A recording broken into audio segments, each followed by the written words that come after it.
apa yang harus kita lakukan ketika kita menghadapi kondisi di mana kita bingung menghadapi kondisi tersebut. Rencana tidak ada. Terus apa yang harus kita lakukan? Segala harapan dari sebab-sebab duniawi sudah pupus, ya. Dan terkadang sebagian orang mengalami kondisi demikian, ya. Terutama di masa-masa sulit di zaman sekarang, ya. Sebagian orang kehilangan keluarga, kehilangan pekerjaan, ya. Terkadang tertimpa juga dengan penyakit, sehingga dia bingung apa yang harus dia lakukan. Sebagian ulama seperti Ibnu Rajab Al-Hambali rahimahullahu taala jelaskan bahwasanya terkadang manusia terjebak dalam kondisi demikian. Di puncak-puncak kesulitan, agar Allah mengajari dia untuk kembali kepada Allah Subhanahu wa taala. Agar dia sadar bahwasanya apa yang dilihat selama ini di atas muka bumi tidak bisa merubah kondisinya. Yang bisa merubah kondisinya hanyalah Rabbul Alamin. Ya. Jadi terkadang kita dijebak dengan kondisi seperti itu agar kita benar-benar hanya bertawakal kepada Allah. Kita sadar bahwasanya orang-orang yang selama ini kita harapkan ternyata tidak bisa berbuat apa-apa, tidak bisa berkutik dengan kondisi yang kita hadapi. Bahkan perkara terkadang lebih menyedihkan ketika orang-orang yang kita harapkan ternyata meninggalkan kita, menjauh dari kita, tidak ingin tercipratkan dengan kesulitan yang sedang kita hadapi. Tidak mengapa, ketika dalam kondisi demikian seorang muslim, seorang mukmin harusnya semakin percaya kepada Allah bahwasanya jalan keluar akan segera tiba. Recording in progress. Maka pada kesempatan kali ini kita akan bahas tentang apa yang dilakukan oleh seorang seharusnya ketika benar-benar di puncak-puncak kesulitan, seakan-akan segala jalan keluar sudah tertutup. Ada 3 hal yang hendaknya dilakukan oleh seorang muslim. Yang pertama adalah dia husnudzan kepada Allah Subhanahu wa taala. Yang kedua dia bertakwa kepada Allah Subhanahu wa taala. Dan yang ketiga dia bertobat, beristighfar atas segala dosa-dosa yang dia lakukan. Kalau dia punya masalah dengan orang lain, maka segera dia selesaikan sebisa mungkin.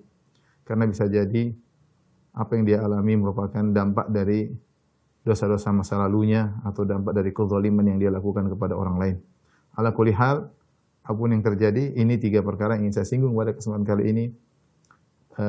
Ketika seorang menghadapi kondisi yang sangat sulit, karena dalil-dalil menunjukkan 3 hal ini sangat penting agar seorang bisa keluar dari kondisi yang sangat berat yang tidak bisa dia hadapi. Taib. Yang pertama adalah husnudzan billah, ya, husnudzan. Berprasangka baik.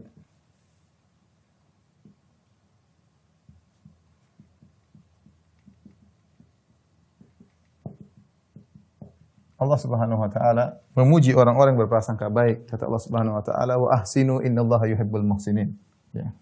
Wa ahsinu innallaha yuhibbul muhsinin. Berbuat baiklah, sungguhnya Allah mencintai orang berbuat baik. Dalam ayat yang lain, wa ahsinu wallahu yuhibbul muhsinin. Sebagian ulama menafsirkan wa ahsinu, mereka mengatakan yaitu ahsanul dzan, ya.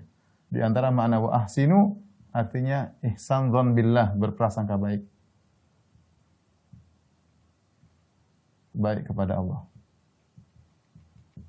Ini sebagian tafsiran para salaf. Maka orang kalau berprasangka baik kepada Allah Subhanahu wa taala, maka dia akan dicintai oleh Allah dan dia akan bersama dengan Allah Subhanahu wa taala. Nah, kita tahu bahwasanya ibadah terdiri atas perkataan, perbuatan dan juga amalan batin, ya, amalan batin. Justru amalan batin ini lebih penting dalam peribadatan kepada Allah daripada amalan zahir, ya.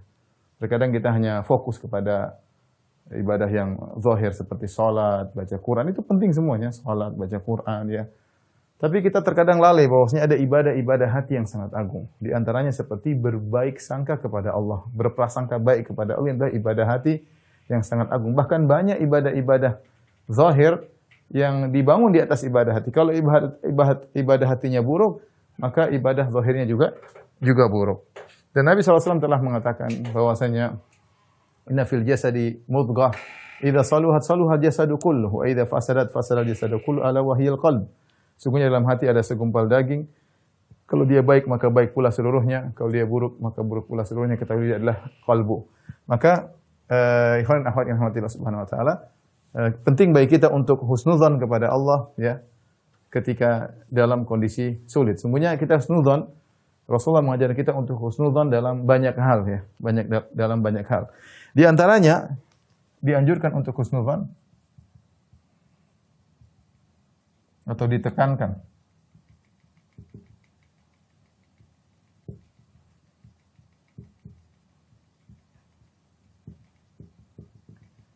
kapan di antaranya ketika akan meninggal. Ya, ketika akan meninggal. Saya rasa kondisi paling berat seseorang yang dia benar-benar pasrah ketika akan meninggal. Mau apa lagi sudah? Usaha sudah selesai semuanya. Mau apa lagi? Dia sudah nggak bisa baca Quran, dia sudah nggak bisa sholat lagi, sudah mau akan meninggal dunia.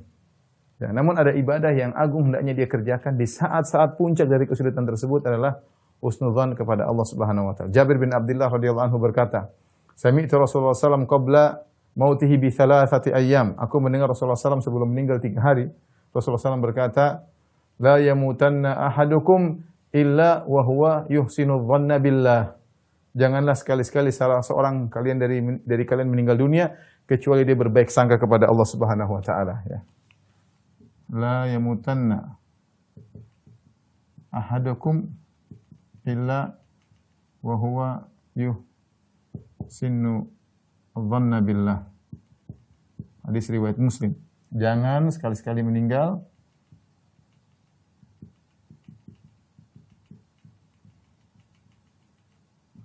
kecuali berbaik sangka.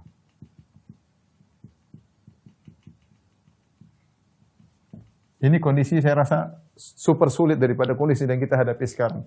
Kita bagaimanapun kondisi sulit, kita masih bisa berbuat ya, masih hidup. Tapi kalau sudah menjelang kematian, saya rasa sudah harapan semua sudah pupus. Tapi ingat, Nabi bilang jangan berburuk sangka kepada Allah Subhanahu wa taala.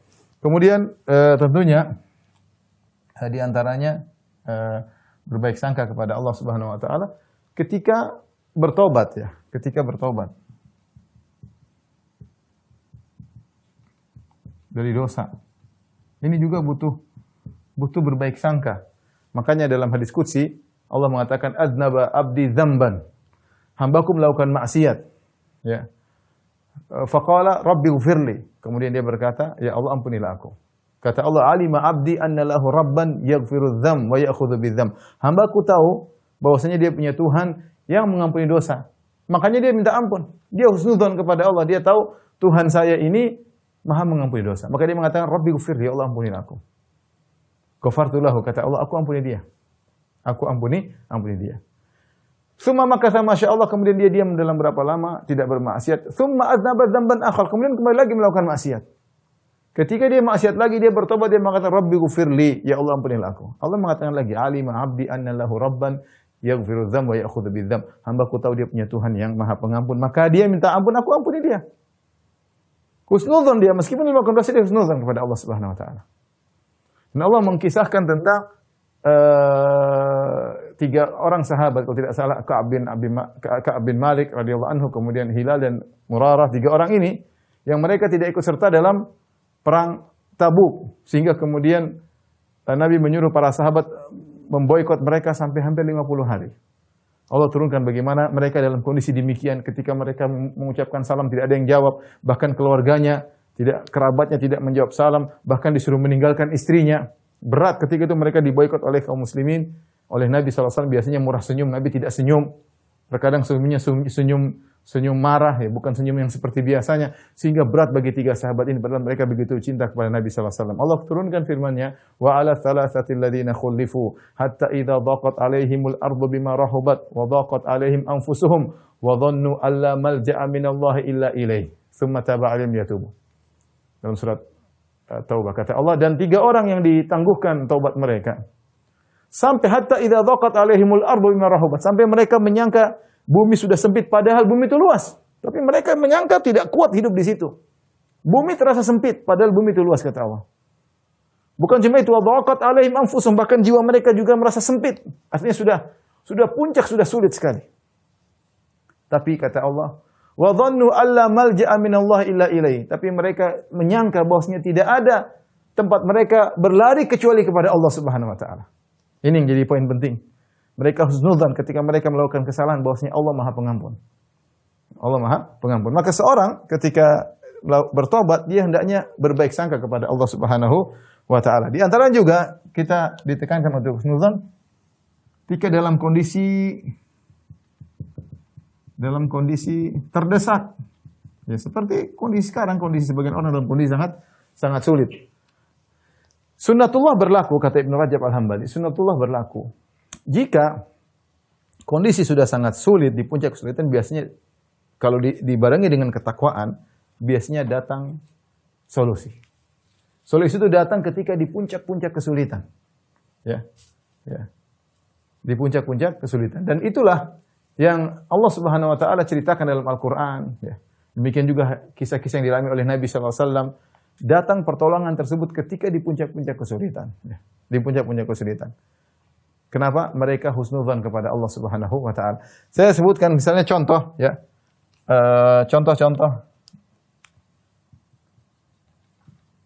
Contoh-contoh kisah akan hal ini. Seperti apa? Seperti misalnya kisah Ibrahim dan Hajar, ya. Alaihissalam dan Hajar. Ketika kisahnya ma'ruf, sudah sering sampaikan. Ketika Ibrahim kemudian mengantarkan Hajar dan putranya Ismail di tengah lembah kota Mekah yang tidak ada makanan, tidak ada tumbuhan, tidak ada air. Kemudian Ibrahim pulang. Meninggalkan mereka berdua, istri dan anaknya, dengan bekal satu tempat makanan, satu tempat air minum. Ketika Ibrahim pergi, maka Hajar istrinya mengejar. Dia mengatakan, ya Ibrahim, atutrukuna bihadzal wadi alladzi laisa fihi syai' wala ins wala syai'. Ya Ibrahim, kau tinggalkan istrimu dan anakmu di lembah ini yang kering, tidak ada air, tidak ada tumbuhan, tidak ada manusia, tidak satupun. Ibrahim tidak menjawab, dia terus melangkahkan kaki menuju ke negeri Syam. Hajar mengejar lagi. Dia mendapati hal yang aneh dari suaminya. Dia mengatakan, ya Ibrahim, atatrukuna bihadzal wadi alladzi laisa fihi insun wala syai' wala zar' wala syai'. Ya Ibrahim, kau tinggalkan kami di suatu lembah yang tidak ada apa-apa. Ibrahim tidak menjawab sampai Hajar faham. Dia mengatakan, Allahu amaraka bihadza. Apakah Allah yang memerintahkan engkau untuk hal ini? Kata Ibrahim, na'am, benar Allah yang perintahkan. Apa kata Hajar ketika itu? Idzan la yudayyi'una. Kalau gitu Allah tidak akan meninggalkan kami. Kemudian kisah yang ma'ruf, akhirnya minumannya habis, makanannya habis, air susu Hajar pun tidak keluar. Akhirnya Ismail menggeliat kesakitan, maka Hajar pun naik ke bukit Sofa, kemudian pergi ke bukit Marwah sampai 7 kali, baru kemudian Allah berikan. Di puncak-puncak dia kesulitan, anaknya menangis, dia tidak kuasa melihat anaknya, dan dia sudah letih dari bukit Sofa ke Marwah, Sofa sampai 7 kali. Seorang wanita di tempat seperti itu, tiba-tiba ada bantuan, datang malaikat Jibril, kemudian keluarlah air Zam-Zam. Lihat bagaimana Hajar bertahan. Dia mengatakan, idzan la yudayyi'una. Dia bertakwa, dia bilang Allah tidak akan meninggalkan kami. Ini yang perlu kita perhatikan, bagaimana bisa keluar perkataan idzan la yudayyi'una, Allah tidak akan meninggalkan kita. Kapan seorang bisa mengatakan Allah tidak akan meninggalkan kita? Ketika dia membangun ucapannya di atas ketakwaan. Ya, ini masalahnya takwa yang penting, sehingga kita bisa husnudzan kepada Allah Subhanahu wa taala. Jadi kondisi sangat sulit dihadapi Hajar, tapi ada solusinya, ya. Saya rasa kalau kita di kondisi Hajar bingung mau ngapain, tidak ada rencana mau ngapain. Tidak ada orang, tidak ada manusia, tidak ada kehidupan, tidak ada air, anak menangis, menggeliat. Tapi ada Allah Subhanahu wa taala. Ada Allah. Terus berusaha, tapi yakin ada yang di atas yang memperhatikan kita. Kemudian contoh yang disebutkan juga yang disebut dalam Al-Qur'an, misalnya apa? Kisah Nabi Musa. Nabi Musa alaihissalam ketika sudah kejebak, ya, kata Allah Subhanahu wa taala, "Falamma tara al-jam'ani qala ashabu Musa inna lamudrakun." Tatkala dua kelompok sudah saling melihat, kelompok Musa dengan kelompok Fir'aun, ya, Fir'aun sudah mengejar dengan ratusan ribu pasukannya, Nabi Musa dan para sahabatnya dan pengikutnya sudah di depannya ada laut merah, tidak ada jalan keluar. Di belakang ada musuh, di depan laut merah, sementara ombak menghantam luar biasa sampai Sebagian murid Nabi Musa berkata, "Innala mudrakun, wahai Musa, kita bakalan ketangkap." Sampai sebagian mereka mengatakan, "Wahai Musa, mana janji Tuhanmu? Mana janji Tuhanmu?" Tapi kata Nabi Musa, "Ya inna ma'i kalla, kita tidak akan tertangkap. Inna ma'i rabbi sayahdin." Allah akan beri petunjuk kepadaku. Lihat, kalau kita di posisi Musa ada bingung, enggak ada jalan keluar. Mau kemana? Tidak ada jalan keluar. Depan Laut Merah, ombak begitu besar, di belakang pasukan. Tapi di saat-saat genting tersebut, Nabi Musa tetap husnudzan kepada Allah. Dan ketika seorang bisa mengatur hatinya, cukup dia husnudzan. Husnudzan dibangun ketakwaan, maka Allah akan berikan pertolongan. Cuma yang masalah kita tidak mau husnudzan kepada Allah. Suudzan kepada Allah Subhanahu wa taala. Suudzan kepada Allah Subhanahu wa taala. Jadi dalam kondisi, saya katakan tadi, sunnatullah berlaku ketika benar-benar dalam puncak-puncak kesulitan dan kita sudah tahu tidak ada satu manusia pun yang bantu kita, biasanya saat itu datanglah pertolongan. Saat kita yakin yang mengatur semuanya hanyalah Allah Subhanahu wa taala. Saat itu datang pertolongan dari arah yang tidak kita sangka-sangka. Contoh lagi Allah sebutkan dalam kisah Yakub, ya. Ketika anak-anaknya tertahan, Yusuf hilang entah sudah berapa puluh tahun, kemudian Binyamin ditangkap.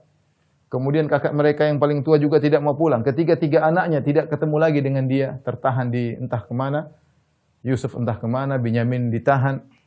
Maka ketika itu Yakub alaihissalam semakin husnudzan kepada Allah Subhanahu wa taala dengan berkata, "Asallahu ayyatiyani bihim jami'an." Ini poin yang perlu kita perhatikan. Yakub alaihissalam kapan dia mengucapkan demikian? Asallahu ayyatiyani bihim jami'an. Semoga Allah mendatangkan 3 anakku kepadaku. Dia tidak pernah mengucapkan itu sebelumnya. Ketika Yusuf hilang, dia tidak mengucapkan hal tersebut. Ketika Binyamin hilang, kemudian kakaknya tidak bisa pulang, baru dia mengucapkan hal tersebut. Kenapa? Sudah di puncak-puncak kesulitan. Karena mereka tahu, orang-orang salihin tahu, ketika sudah di puncak kesulitan, mereka semakin meningkatkan husnudzan mereka kepada Allah. Bahwasanya Allah Subhanahu wa taala yang mengatur segalanya, yang mengatur segalanya. Dan kisah-kisah seperti ini banyak. Nabi SAW juga ketika dalam goa bersama Abu Bakar sampai musuh-musuh sudah di depan. Kemudian kata Abu Bakar ketakutan, "Lau anna ahadahum absara ila tahti qadamai la absarana." Kalau salah seorang dari mereka lihat ke bawah tentu lihat kita. Kata Nabi, "La tahzan innallaha ma'ana." Jangan khawatir, Allah bersama kita. Husnudzan. Lihat ketika Nabi SAW bayangkan di Taif, Nabi SAW berdakwah, kemudian diusir, dilempar dengan batu sampai kaki beliau berdarah. Kemudian beliau sampai orang bilang apa? Sampai tidak sadar berjalan saking sedihnya. Berjalan meninggalkan kota Taif. Tidak sadar. Falam astafiq inda qarnil Sa'alib. Ya. Kata Nabi, aku tidak sadar, tiba-tiba aku sudah suatu tempat namanya Qarnil Sa'alib. Tiba-tiba datang malaikat gunung. Diperintahkan oleh Allah untuk menawarkan kepada Rasulullah SAW. Lau syi'ta la'utbiqanna alaihimul akhsyabain. Wahai Muhammad, kalau kau mau, aku akan angkat 2 gunung, aku timpakan kepada mereka. Apa kata Rasulullah SAW? Ya. Jangan. Husnudzan kepada Allah Subhanahu wa taala dalam kondisi sulit, dalam kondisi dia di Mekah sulit berdakwah, ini ketika sebelum Nabi berhijrah. Kemudian kenapa Nabi ke Taif? Karena Nabi sudah sulit berdakwah di Mekah, kemudian Nabi pergi ke Taif berharap orang-orang Taif beriman, justru dia diusir, kemudian dilempar dengan batu sampai berdarah. Saat itu malaikat nawarkan untuk menghancurkan mereka, Nabi husnudzan kepada Allah dengan berkata, "La bal arju an yukhrijallahu min aslabihim man ya'budullaha wa la yusyriku bihi syai'a." Aku berharap Allah mengeluarkan dari keturunan mereka orang yang beribadah kepada Allah dan tidak berbuat syirik sama sekali. Nah ini saat-saat kita husnudzan kepada Allah ketika dalam kondisi-kondisi terdesak. Ya. Dan ini semua adalah amalan hati. Kita tidak bisa husnudzan, ya.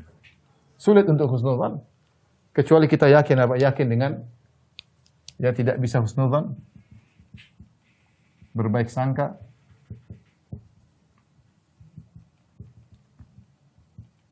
kecuali yakin luasnya rahmat Allah.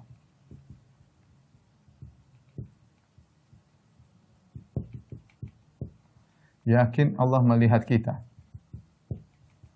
Allah mengetahui kondisi kita.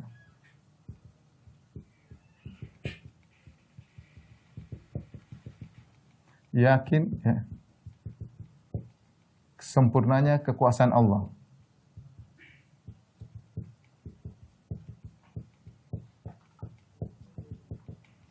kita harus yakin ini semua baru kita bisa husnudzan kepada Allah Subhanahu wa taala ya.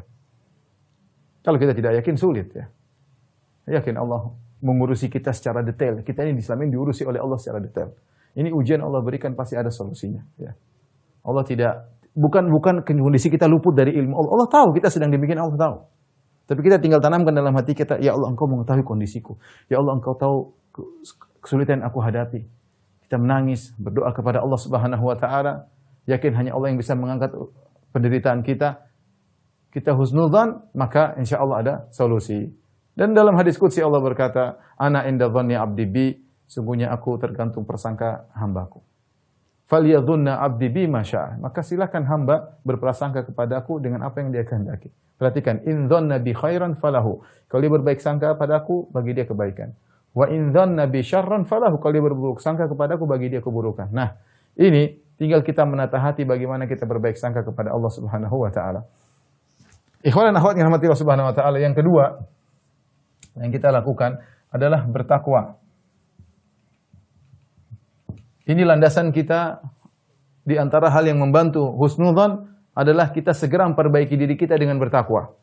Segera memperbaiki diri kita dengan bertakwa. Kita sadar mungkin sebelum kita mendapat kondisi sulit ini mungkin kita bermaksiat, mungkin kita kurang ibadahnya, mungkin saatnya kita bertakwa kepada Allah Subhanahu wa taala, ya. Karena Allah telah menjelaskan bahwasanya takwa memberikan solusi dalam kondisi-kondisi yang sangat sulit, seakan-akan ada kondisi yang gelap dan sempit, tiba-tiba ada jalan keluar. Allah Subhanahu wa taala berfirman, "Wa may yattaqillaha yaj'al lahu makhraja."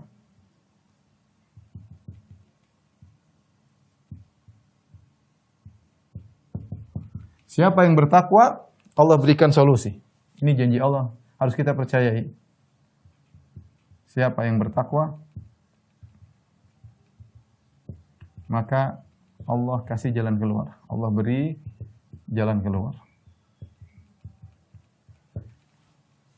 Dari sini kita pahami, jika tidak ada jalan keluar, mafhumnya, jika tidak ada jalan keluar, berarti kita kurang bertakwa. Berarti kita kurang bertakwa. Nah, maksud saya ketika kita menghadapi kesulitan, jadikan ayat ini sebagai solusi kita. Saya masih ingat ketika saya membaca sejarah Syekh Muhammad bin Wahab rahimahullah ta'ala ketika berdakwah kemudian diusir. Dia pergi sampai dalam perjalanan dia berkata, "Wa may yattaqillaha yaj'al lahu makhraja. Wa may yattaqillaha yaj'al lahu makhraja." Dia ulang-ulangi ayat tersebut karena dia yakin Allah akan berikan dia solusi. Sampai akhirnya alhamdulillah dia kembali, dia berdakwah sampai terbentuk negara Arab Saudi. Dia di antara berjayanya negara Arab Saudi adalah sebagian dari pahala bagi Syekh Muhammad bin Wahab rahimahullah karena dia pendiri kerajaan Arab Saudi. Kerajaan yang kita lihat maksudnya menjalankan sunnah-sunnah Nabi dengan segala kekurangannya. Tapi maksud saya, ketika dia diusir dalam dakwahnya, dia mengulang-ulang ayat ini. Wa may yattaqillaha yaj'al lahu makhraja. Siapa yang bertakwa, Allah akan berikan dia solusi. Tapi ketika kita mengulangi ayat ini, kita perbaiki diri. Sadar diri agar Allah kasih solusi. Tapi kalau kita hanya baca, tidak kita amalkan, tidak berusaha bertakwa, maka sulit. Ya. Apa itu takwa? Takwa adalah anta ja'ala bainaka wa baina iqabillahi wiqayah. Engkau menjadikan antara neraka dan dirimu penghalang, yaitu meninggalkan kemaksiatan. Ya, takwa intinya meninggalkan maksiat, menjalankan ketaatan. Maka seorang ketika dalam kondisi sulit berusaha dekat kepada Allah. Sudah pupuskan harapan kepada manusia. Kita boleh ikhtiar, tapi hati selalu kepada Allah, terutama dalam kondisi sulit. Allah mengatakan, "Wa may yattaqillaha yaj'al lahu makhraja." Allah berikan solusi. Kemudian kata Allah Subhanahu wa taala, "Wa yarzuquhu min haitsu la yahtasib." Allah beri rezeki dari arah yang tidak sangka-sangka.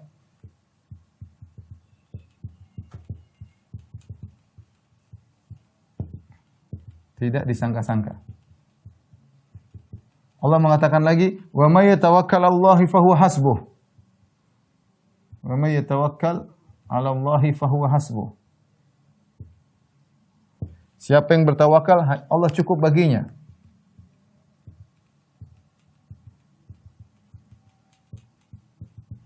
Allah cukup baginya. Kemudian juga Allah mengatakan dalam satu surat yang sama, wa may yattaqillaha yaj'al lahu min amri yusra. Wa may yattaqillah yaj'al lahu min amrihi yusra. Siapa yang bertakwa Allah mudahkan urusannya.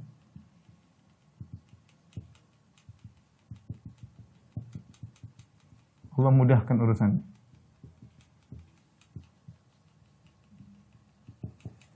Ikhwan dan akhwat yang rahmati Allah Subhanahu wa taala. Ini semua yang saya bacakan ayat yang "Wattaqillaha ja'alahu makhraja wa yarzuqhu min haitsu la yahtasib." Siapa yang bertakwa Allah berikan solusi, siapa yang bertawakal Allah berikan rezeki dari arah yang tidak sangka-sangka. Siapa yang bertawakal Allah cukup baginya, siapa yang bertawakal Allah mudahkan urusannya. Wa may yattaqillaha wa yu'dhim lahu ajra, dan Allah memperbesar pahalanya. Ini semua rentetan ayat-ayat dalam surat At-Talaq. Dalam surat At-Talaq itu surat cerai. Ya.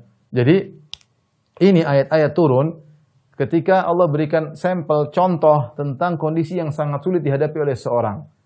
Di antara kondisi yang sangat sulit dihadapi oleh seorang adalah dalam kehidupan rumah tangganya ketika dia cerai dengan pasangannya. Ini berat. Berat bagi sang lelaki, berat bagi wanita. Ya.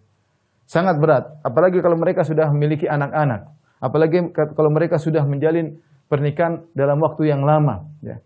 Belum berkaitan dengan kerabat mertua, dengan tetangga-tetangga, dengan kerabat. Artinya sesuatu yang sangat sulit.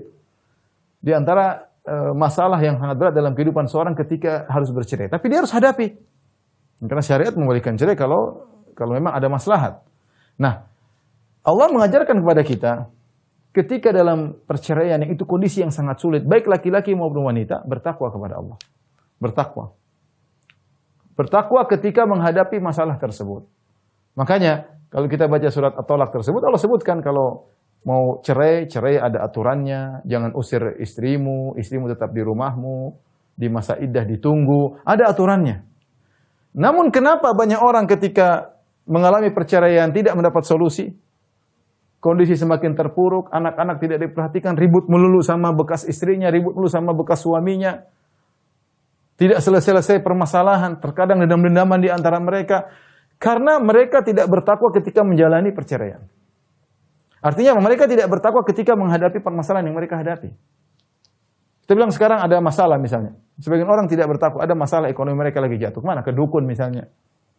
Atau lari dengan maksiat, menghibur diri dengan nonton yang tidak-tidak. Atau nenggak khamar. Ya.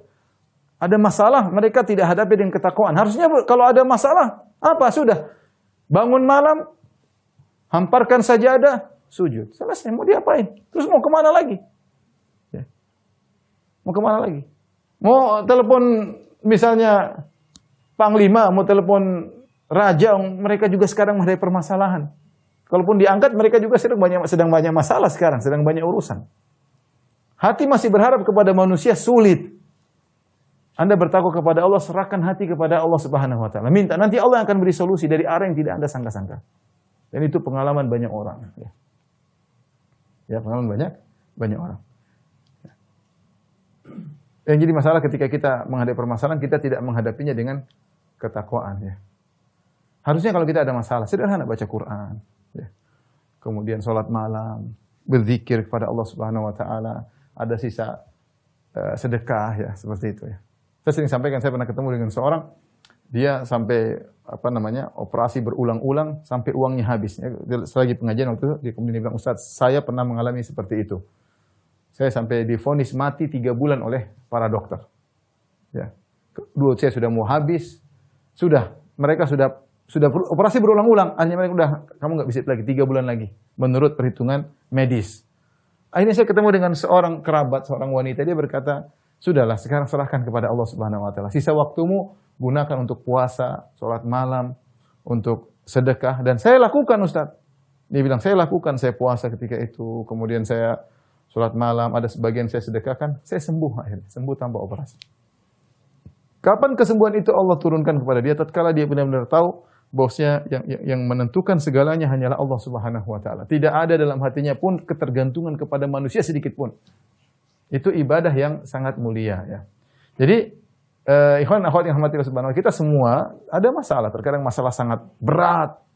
Kita bingung ini solusinya bagaimana. Susah. Mau telepon siapa? Apalagi nggak punya nomor telepon kawan-kawan sudah. Ditelepon kawan-kawan matiin. Telepon kawan-kawan malah pura-pura tidak tahu. Ya. Mereka ingin berlari dari masalah kita, tidak ingin kecipratan. Mereka juga sulit. Mereka juga menghadapi krisis seperti kita misalnya. Ya. Kita tidak ingin dapat masalah seperti itu, tapi terkadang lewat dalam kehidupan kita. Maka jangan lupa husnudzan, bertakwa kepada Allah Subhanahu wa taala. Ya. Yang ketiga, ini penting juga, istighfar banyak-banyak. Ya. Dan minta maaf kalau ada kezaliman kepada orang yang kita zalimi. Mungkin kita punya masalah sama siapa, kita nggak tahu. Kita bikin masalah sama orang, kelihatannya sepele. Tapi orang tersebut angkat tangan, ya Allah, berilah kesulitan hidup bagi dia. Mungkin kita nggak tahu ya. Tapi intinya kita istighfar. Karena semua yang kita hadapi adalah dari dosa-dosa kita. Wa ma asabaka min sayyi'atin famin nafsik. Apapun musibah yang menimpamu, maka adalah dari dirimu sendiri. Adalah dari dirimu sendiri ya. Bukan dari orang lain ya. Ma asabakum min musibatin fabima kasabat aydikum wa ya'fu an katsir. Apapun yang menimpa kalian maka akibat dari perbuatan kalian dan Allah maafkan banyak. Artinya kalau Allah mau beri hukuman kepada setiap kesalahan kita maka kita akan binasa. Tapi Allah beri hukuman-hukuman ya, teguran-teguran, dikasih problem yang berat ya, agar kita banyak-banyak istighfar. Banyak-banyak istighfar. Dalam suatu riwayat disebutkan man lazamal istighfar, barang siapa yang selalu melazimi istighfar, maka Allah menjadikan min dhiqin makhraja, dari kondisi yang sulit Allah berikan apa? Solusi. Allah akan menggantikan min hammin faraja. Kesedihan Allah akan ganti dengan solusi ya. Ya. Ini meskipun riwayatnya lemah tapi maknanya benar. Bahwasanya istighfar akan menghilangkan segala kesulitan ya. Saya pernah baca di sebuah artikel ada seorang wanita, dia bilang dia ribut sama suaminya. Berat bagi dia masalah, suaminya pergi dari rumah. Apa yang dilakukan? Dia cuma duduk, dia istighfar. Astagfirullah, astagfirullah, astagfirullah. Sampai suaminya kembali lagi. Ya. Sampai suaminya kembali. Yakinlah bahwasanya apa yang kita hadapi ini dari dosa-dosa kita. Maka perbanyak istighfar. Kemudian jangan lupa, cek benar-benar. Minta maaf kepada orang yang kita zalimi. Coba kita cross check. Bisa jadi yang kita zalimi orang jauh, bisa jadi orang dekat. Orang jauh mungkin kawan-kawan, coba cek. Mungkin ada bisnis atau apa, kita punya masalah. Telepon dia, mohon maaf, atau kita pernah ribut, kita angkat suara, maki-maki dia. Telepon dia, ya, minta maaf, kalau perlu datang ketemu dia. Atau terkadang orang terdekat, yang kita zalimi ternyata kakak kita, ternyata adik kita, ternyata orang tua kita, ternyata tetangga kita cek. Ya, karena bisa jadi apa yang kita alami ini adalah akibat dari dosa-dosa kita ya. Jadi ikhwan dan akhwat yang dirahmati Allah Subhanahu wa taala. Ini cuma 3 solusi yang bisa saya tawarkan ya untuk kita terapkan dalam kehidupan kita kalau kita menghadapi kesulitan yang sangat berat. Bertakwa kepada Allah. Ingat, tidak ada yang bisa beri solusi kecuali Allah Subhanahu wa taala. Orang mungkin punya kemampuan secara materi untuk menolong kita, tapi kalau Allah tidak menggerakkan hatinya, dia tidak akan bantu kita. Oleh karenanya, serahkan hatimu kepada Allah. Ya, saya sering bilang, selama kita masih bisa meletakkan dahi kita di tanah, insya Allah ada solusi. Ya. Sampai sebagian ulama mengatakan, kamu letakkan dahimu, sujud, curhat kepada Allah. Sebisa-bisanya, jangan kau angkat kepalamu kecuali kau sudah lepas. Ya. Sudah lapang. Masa Allah nggak kasih solusi? Kalau kau bangun malam, minta kepada Allah. Dan Nabi telah mengatakan, yanzilu Rabbuna tabaraka wa ta'ala hina yabqa thulutsal akhir minal lail. Allah turun ke langit dunia ketiga, tinggal sepertiga malam yang terakhir. Fayaqul, Allah berkata, man yad'uni fa astajiba lahu. Siapa yang berdoa aku kabulkan. Man yas'aluni fa'utiya su'lah. Siapa yang minta kepada aku akan berikan permohonannya. Wa man yastaghfiruni fa'aghfir lahu. Siapa yang minta ampun akan aku ampuni. Orang semua sedang tidur, antum cari muka jam 3 malam. Menangis kepada Allah tiap hari antum seperti itu. Masa Allah tidak kasih solusi? Ya. Husnudzan kepada Allah. Ya. Yang menghadapi masalah lebih parah daripada antum banyak, tapi mereka dapat solusi. Kenapa antum tidak? Antum ada masalah berarti. Minta antum suudzon kepada Allah, mau berusaha husnudzan nggak bisa. Kenapa antum nggak bisa husnudzan? Antum ada masalah. Ada dosa-dosa hati, ada dosa-dosa tatkala antum bersendirian, perbaiki. ada kesombongan, keangkuhan, perbaiki. Antum ada masalah. Karena kalau antum bertaubat pasti ada solusi. Kalau nggak ada solusi berarti ada masalah sama diri antum, sama diri kita. Oleh karenanya ini ya saya tidak bisa kasih solusi yang lain ya. Cuma ini husnudzan, bertakwa, istighfar sudah. Lazimi. Sudah saatnya kita dapat masalah jangan kemudian kita malah habisin waktu nonton berita macam-macam, nonton ikuti ini macam-macam, kemudian tidak perlu sudahlah. Hanya buang-buang waktu dan tidak akan datang solusi. Ya. Ini ikhwan dan akhwat yang rahmatillah subhanahu wa ta'ala. Sedikit yang bisa sampaikan pada kesempatan kali ini. Semoga apa yang disampaikan bermanfaat ya.